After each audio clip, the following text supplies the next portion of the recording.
jungle. नहीं चलेगी, नहीं चलेगी। आवाज दिल्ली तक जानी चाहिए।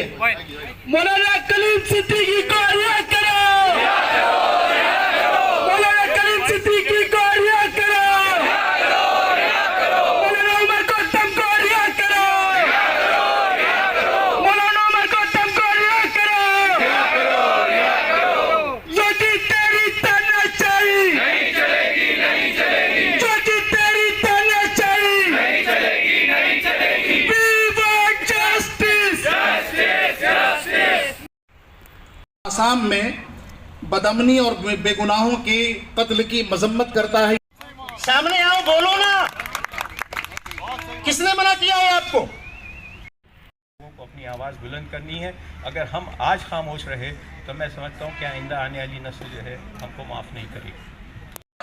ज्योति सरकार मुर्दाबाद, मुर्दाबाद, मुर्दाबाद। दोस्तों, ताकि हमारे काले कारनामे खुलना न पाए और पब्लिक को हिंदू और मुसलमान की नफरत के साथ बन जाती है जो खुद संविधान में मान्यता नहीं रखती, जैसे हम इसको खत्म नहीं होती। आप वहाँ पे जाके सर्वे करें, आप वहाँ पे जुल्म सितम के खिलाफ सारे लोगों की एक मुत्तहिदा आवाज़ है, सारे लोगों की एक मुत्तहिदा आवाज़ है। इसमें सिर्फ मुसलमान ही शामिल नहीं, हमारे गैर मुस्लिम भाई भी हैं, हमारे सिख भाई भी तशरीफ लाए। मुसलमानों और दीगर कमजोर तबकात पर हिंदुस्तान सूलियों पर चढ़ाओ ताकि यह कौम जो हिंदुस्तान की अमन पसंद कौम है वो बेदार रहे और आपके साथ आपका शाना बशाना खड़ी रहे और इस मुल्क की तामीर में जैसे पहले हिस्सा लिया था अभी भी बराबर हिस्सा लेती रहे। मैं इन कलिमात के साथ जमीयत अहले हदीस की तरफ से ये पैगाम पहुंचाना चाहता हूं कि ये जो जुल्म बढ़ाए जा रहे हैं इसको हमें न सिर्फ यह कि एहतजाज तक महदूद रखें बल्कि इसके साथ हमें कानूनी कार्रवाई भी करनी चाहिए और अदालत का दरवाज़ा भी खटखटाना चाहिए। इन्हीं कलिमात के साथ मैं खुदा हाफिज़ वस्सलामु अलैकुम वरहमतुल्लाहि वबरकातुहू। ताकि हमारे काले कारनामे खुलना न पाए और पब्लिक को हिंदू और मुसलमान की नफरत के साथ कि वो यहाँ पर आए और कोई इशारा दे। बात ये है कि जो आसाम में मामला हुआ, जो दर्रांग स्ट्रीक के अंदर हमने जो चीज़ देखी वो महज हमने कुछ चीज़ें देखी हैं, उसके बाद जो कुछ हुआ हमको वो नहीं जानते। आप यकीन करिए कि जब वहाँ पर एक शख्स ने अपनी भतीजी को बचाने के लिए पुलिस से जब वो लाठी लेके दौड़ता है तो हमको गांधी याद आ जाता है और हमको उस पुलिस के अंदर अंग्रेज़ याद आ जाते हैं किस तरीके से उस शख्स की सीने के ऊपर गोली मार के उसकी हत्या कर देते हैं। आप देखें कि उसके बाद मामला ख़त्म नहीं होता। आप देखें कि उसके बाद एक जर्नलिस्ट सिर्फ और सिर्फ इस्लामोफोबिया जिसके दिल में इस मीडिया के ज़रिए से, इस बीजेपी के ज़रिए से, इस फासिस्ट हुकूमत के नतीजे में इतनी ज़्यादा जहर घोल दी गई है कि वो एक मरे हुए आदमी के ऊपर, एक शहीद आदमी के ऊपर वो कूदता है और अपनी पूरी जान लगाता है कि उसकी शक्ल को किस तरीके से वो दुर्भाग्य कर सके।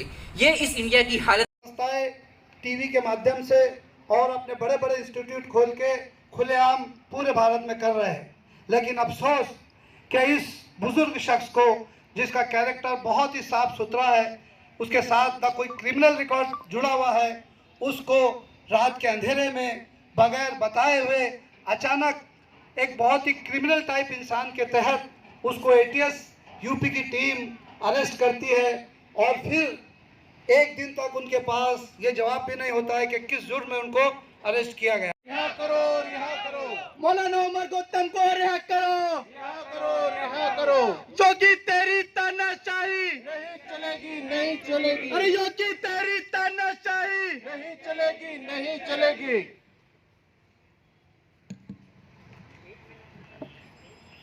हम आह भी करते हैं तो हो जाते। इस्लाम की मुक़द्दस शख्सियात शान रिसालत सल्लल्लाहु अलैहि वसल्लम और कलाम पाक की तौहीन और तनक़ीस को एक मिशन के तौर पर इख्तियार कर लिया है। हमारा बहुत अरसे से मुतालबा रहा है कि हुकूमत ऐसे शरपसंद अनासिर का मुस्तकिल इलाज करे और किसी भी मजहब की मुक़द्दस शख्सियत के ख़िलाफ़ बदज़ुबानी और तौहीन करने वालों के ख़िलाफ़ सख्त तरीन कानून बनाया जाए। हम एक बार फिर हुकूमत से मुतालबा करते हैं कि मुक़द्दस शख्सियात के ख़िलाफ़ बदज़ुबानी करने वालों को फ़ौरन लगाम दी जाए और इस सिलसिले में सख्त तरीन कानून बनाया जाए। अस्सलामु अलैकुम। मुसलमानों और दीगर कमजोर तबकात पर हिंदुस्तान सर ये प्रोटेक्शन इसमें कितने तरह से कामयाब रहा वो तो आप लोग देख ही रहोगे ना भाई, क्योंकि प्रोटेस्ट का भी तो दौर नहीं है। लेकिन यहाँ लोगों के अंदर बहुत कुड़न थी हमारे लोगों में, तो इसलिए हमने खास चीज़ें हमारे जो खास तबका है उनको बुला के हमारी आवाम जो है बहुत बेचैन थी कि हालात हो रहे क्या करें, तो उसके लिए हमने एक छोटा सा एकदम सिम्बॉलिक प्रोटेस्ट रखता है। तो हमारे प्रोटेस्ट लाख आदमी से नीचे नहीं होते हैं, तो इंशाल्लाह भी अगर मोदी जी हमारी बात नहीं उन तक नहीं पहुँचेगी तो जब लॉकडाउन पूरा खुल जाएगा तो इंशाल्लाह हम आज़ाद भर के दिखाएंगे अल्लाह ने चाहा तो। इसमें आपके ज्वाइंट हुई? मैं हमारे साथ 18 से 20 संस्थाएँ थी अलग अलग, समझे ना।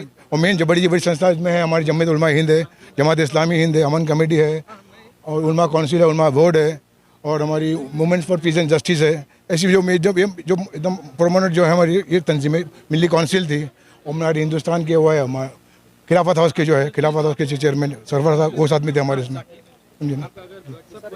क्या आगे की रणनीति रहेगी अगर आज ये तो अभी देखिए वहाँ तो नंगा नाच रहा यूपी में, मतलब किसी की सुन ही नहीं रहे।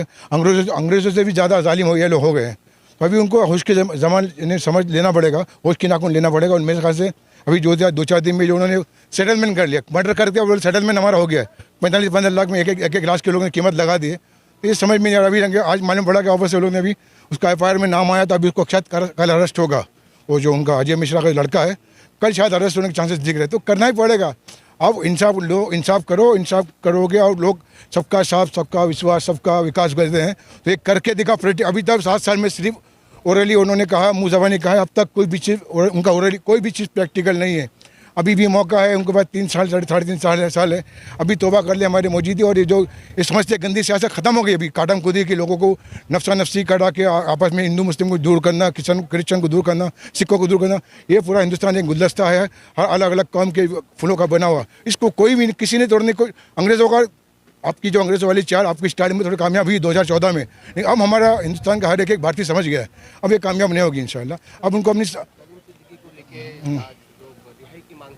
किस तरह से नहीं, कलीम सिद्दीकी हमने कहा ना, वो एक इससे धार्मिक गुरु हमारे हैं और एक परमानेंट बड़े एक अच्छे एक उसके रूप में काम कर रहे हैं। मतलब सामाजिक गुरु है, और खाली मुसलमानों के नहीं, तमाम मज़हब के लोगों के साथ उनका मिलना जुलना है और सिर्फ मानवता की इंसानियत की बात करते हैं।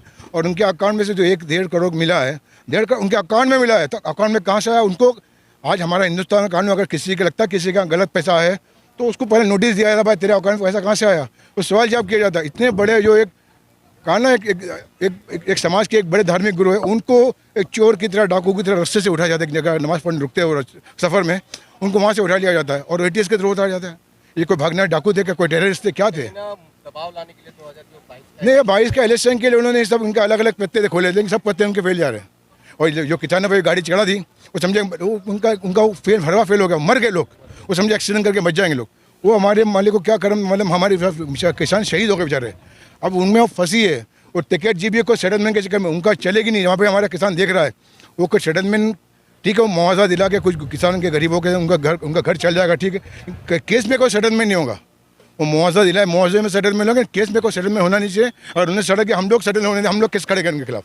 सर अभी ये तो छोटा प्रोसेस था, अगर आप तक आवाज़ दिल्ली नहीं पहुंची तो इसके बाद क्या रणनीति रही, कितने बड़े? इसके बाद हमारा लॉकडाउन खुल जाएगा। हमारे महाराष्ट्र का भी अल्लाह मालिक के करम से हमको हमें पता चला है, कल ही पता चला, हाईकोर्ट से भी चला जाए, और हमारे हेल्थ मिनिस्टर की तरफ से पता चला कि यहाँ पे तीसरा लहर इंशाल्लाह नहीं आएगा, बहुत कंट्रोल में बॉम्बे है, महाराष्ट्र का कंट्रोल। और वो हो गया 8-10 दिन में इंशाल्लाह फिर हम लोग एक आज़ाद मैदान को भर देंगे। इससे पहले भर आज़ाद मैदान छोटा बड़ा मेरे ख्याल वहाँ पे गले का काम है, तो हम शिवाजी बाग भरेंगे, आज़ाद मैदान नहीं भर शिवाजी बाग को बड़ा भरेंगे और कम से कम 4 से 5 लाख आदमी वहाँ जमा करेंगे। सर अपना नाम बताइए, क्या आज का प्रोटेस्ट? मैं डॉक्टर नसीम अहमद हूँ। आज का मेन मकसद है कि हमारे मौलाना कलीमुद्दीन सिद्दीकी साहब जो एक अच्छा उनका ध्येय था कि हम जो है सभी लोग एक ईश्वर की औलाद हैं, हम एक ही माँ बाप से पैदा हुए हैं, हमारा काम है कि हम एक दूसरे भाई को हम जन्नत में यानी उनके मरने के बाद जो है दोजख से बचाया जा सके। तो वही मकसद हम लेके, देखिए हमारा मकसद क्या है। आप लोग बोलते हैं ना सनातन धर्म इस्लाम था, उसमें देखो ईश्वर एक है, निरंकार है, प्रथम है, आखिर है, न मरेगा न जिंदा होगा, उसने सबको पैदा किया है।